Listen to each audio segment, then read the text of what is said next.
Good morning, beautiful community. My name is Juliana Mitchell, and this is one of the morning meditations brought to you by Living Now Yoga, my mostly online yoga school.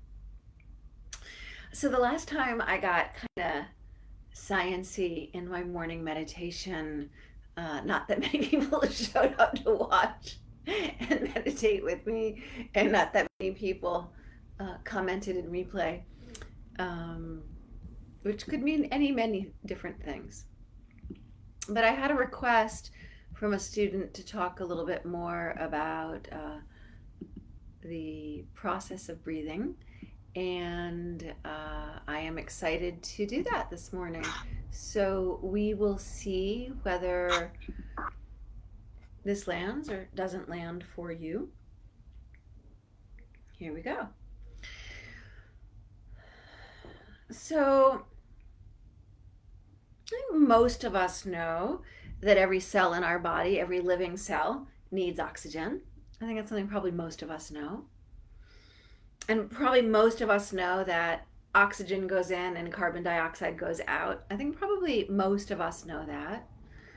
Um, but after that, I've recently learned that carbon dioxide is a really misunderstood gas or misunderstood molecule.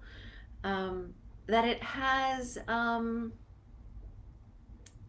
really important life-giving properties that I want to talk a little bit about now.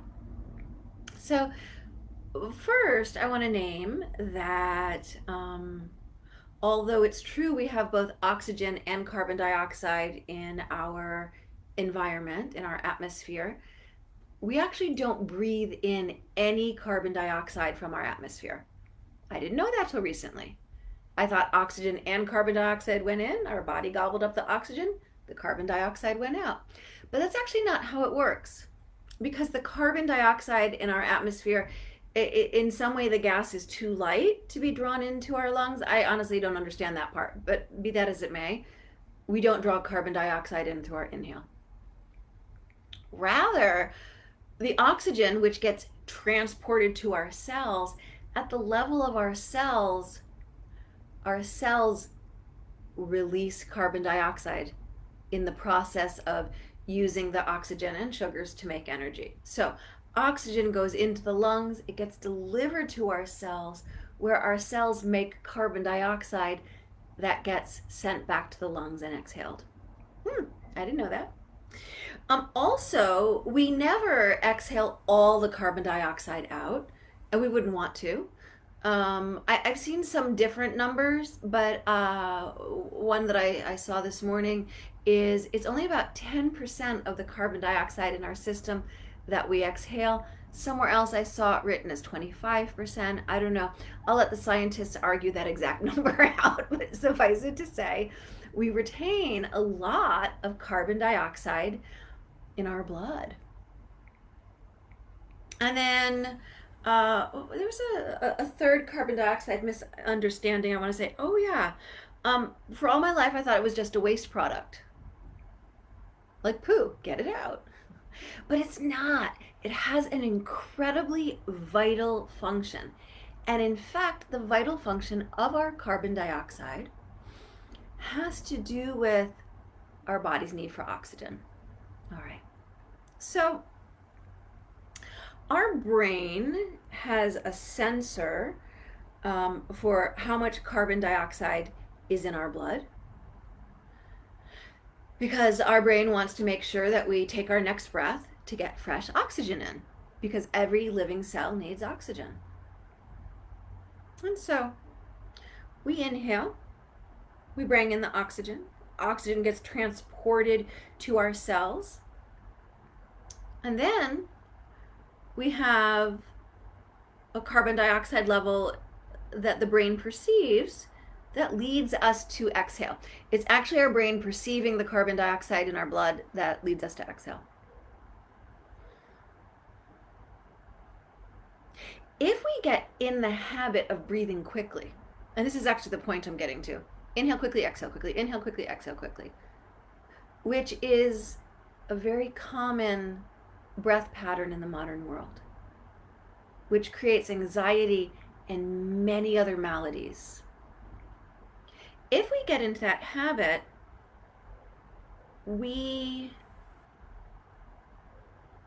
constantly, with the oxygen in, carbon dioxide out, carbon dioxide out, carbon dioxide out, our brain sensor gets hypersensitive to carbon dioxide in our blood. It goes, uh-oh, oh, there's a lot of carbon dioxide in the blood. Better exhale so we can get a new inhale. Better exhale so we can get a new inhale. Which is to say, the habit of breathing fast retrains parts of our brain to be on the hyper lookout for too much carbon dioxide, which leads us to continue to breathe quickly because the body is gasping for the next inhale of oxygen. Okay. But here's something that's really important. Unless we have some kind of perhaps emphysema, we're battling COVID,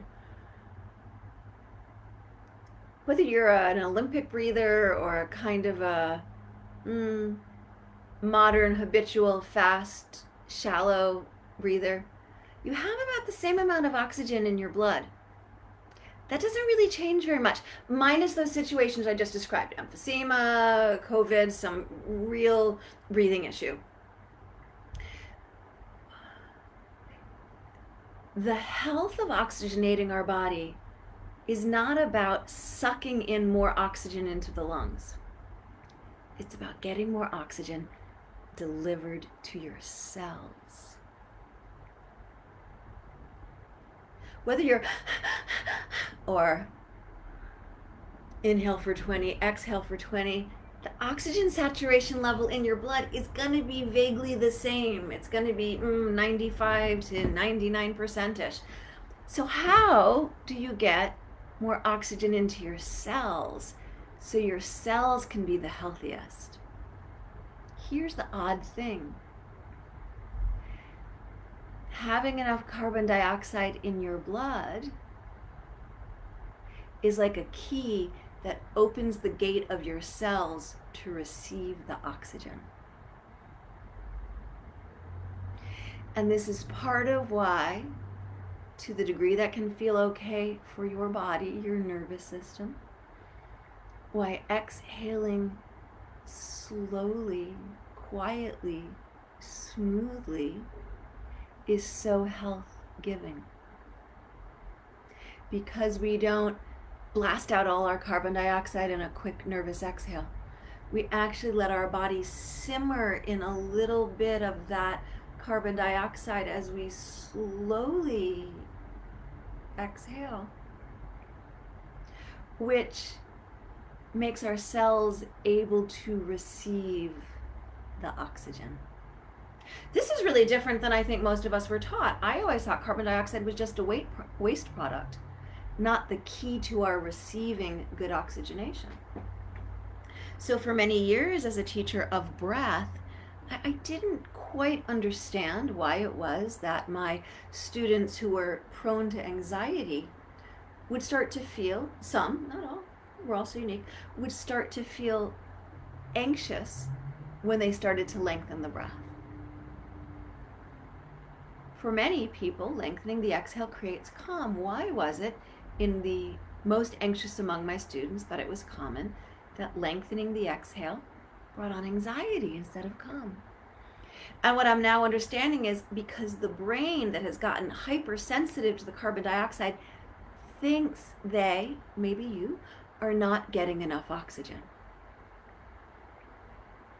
And so there may, for those for whom this is applicable, be a retraining period where the mind gets to let the body know, you know what, you're beautifully oxygenated. Don't force yourself, don't hassle yourself, but maybe the exhale can be a little lengthened here. And lengthening the exhale can be by like a grain of sand, if we could imagine a grain of sand is a bit of time. It doesn't always have to be lengthening it by a long driveway, though eventually maybe it can be. So that was a lot I just said. Let me kind of reshape it, restate it. We don't take any carbon dioxide in from the atmosphere. Our cells make it. We never exhale all of it out. We wouldn't want to. It's not just a waste gas. The presence of carbon dioxide in our blood helps our cells, in fact, open to receive it and work with the oxygen we take in. There's a part of our brain that watches for what it perceives to be too much carbon dioxide, and that's what triggers the next breath. And if we have been in a modern habit of breathing quickly, that part of our brain will have become too sensitized to the carbon dioxide and might need a loving retraining period. And so I'd love us to turn our attention today to our exhale. And as we sit and meditate, your exhale might not be the same length as my exhale, and that's okay, because my shoe size is not the same as your shoe size, right? The breakfast that uplifts me the most may not be the breakfast that uplifts you the most. You're you on a you journey, I'm me on a me journey. If, as we start to put our attention towards the exhale, it starts to create any discomfort, any anxiety for you, please give yourself radical permission to entirely put the technique aside. You have that right. And yet, please also know that that part of our brain can be gently retrained over time, so that the exhale can, over time, create a great calm and be incredibly health-giving for the cells of your body, because it's actually the key to receiving oxygen, or to richly receiving it at the level of the cells. So allow yourself to, be it sit, lie upon the earth, stand. Some might be quite still in the meditation. Some meditators like to sway mindfully or spiral in the spine. Hands might organize into a gesture or sit loosely on your lap or the earth.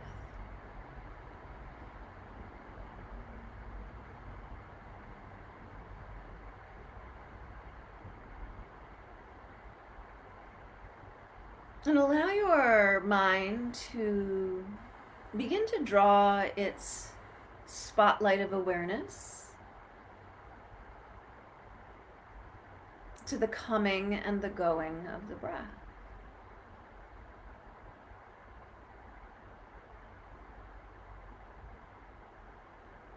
On the inhale, the oxygen from the atmosphere around you is drawn into the lungs.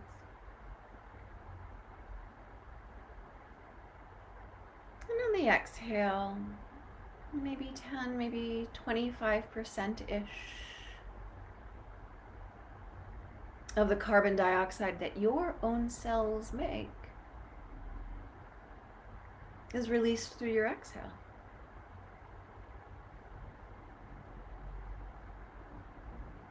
So a precious and life-giving cocktail, a gaseous cocktail,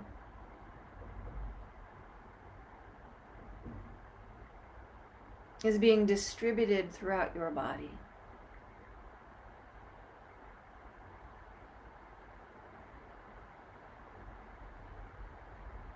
And because this carbon dioxide that your cells make aids your cells in receiving this life-giving oxygen, this life-giving prana, let us treat it as precious as we exhale.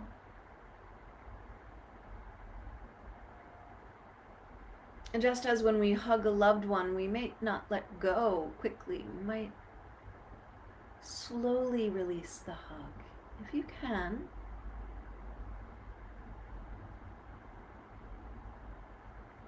let the exhale be smooth,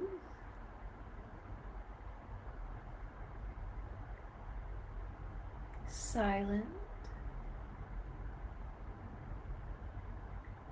and nasal if possible.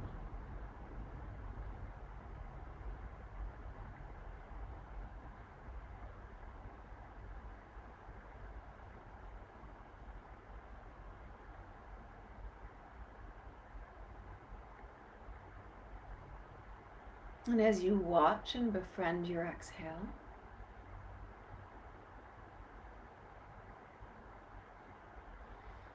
and as you very gently lengthen your exhale to the degree that can work for you,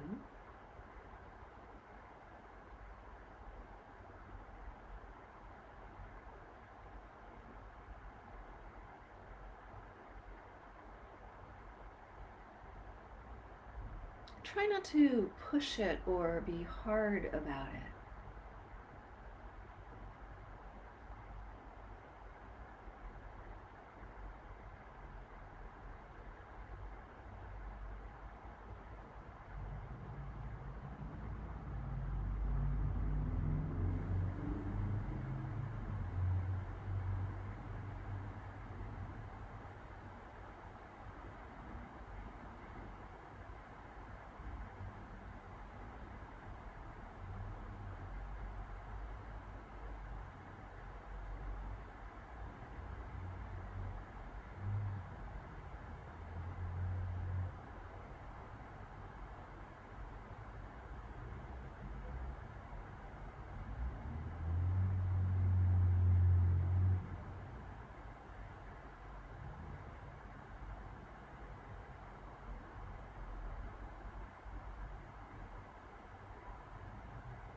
Evidently, one of the tests to become a samurai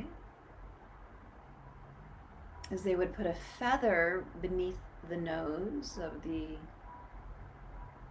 samurai hopeful. And that samurai hopeful would just breathe.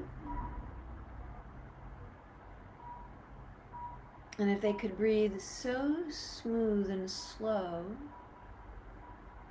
that it didn't ruffle the feather, that their breath didn't ruffle the feather, then they had passed the test.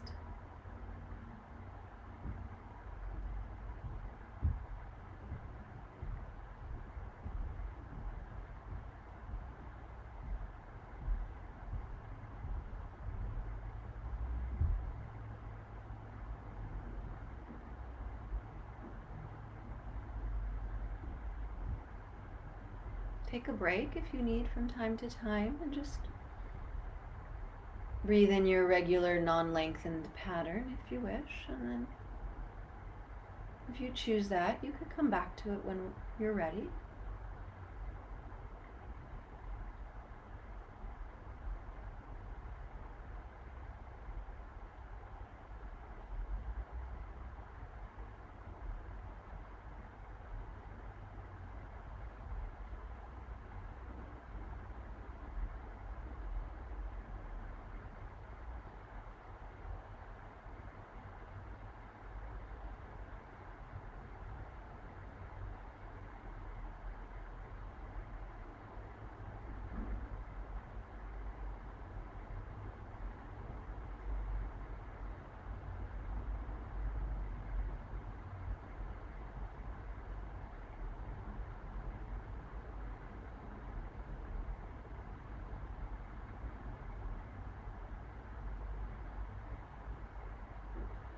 Just lengthening the exhale will likely lengthen your inhale.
perhaps one or two more breaths explored in this way.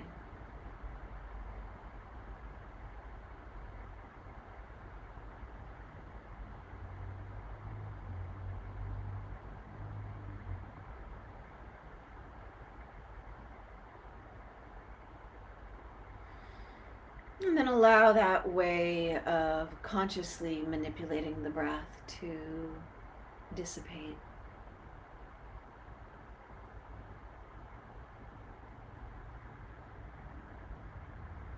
You might leave your hands as they are, or perhaps you'll pair them together at heart center or other. Inhale gently, rise the sternum, collarbones broad, and as you exhale, just the uppermost neck bows down so slightly. And breathe as you look within to take a moment to thank yourself for practicing caring for yourself, for practicing breathing beautifully, and for being you, exactly you, in all the ways that you are you in this arising moment. And from the depth of me to that space in you, I thank you for those things too. May we all learn to live like the lotus, at home in the muddy waters. Thank you. Those of you joining me in Facebook land, Robin, good morning. Lorraine, good morning. Thank you so much for being a part of my universe. I'm so grateful for you. I'm going to end the Facebook Live now. Amy, thank you for showing up into the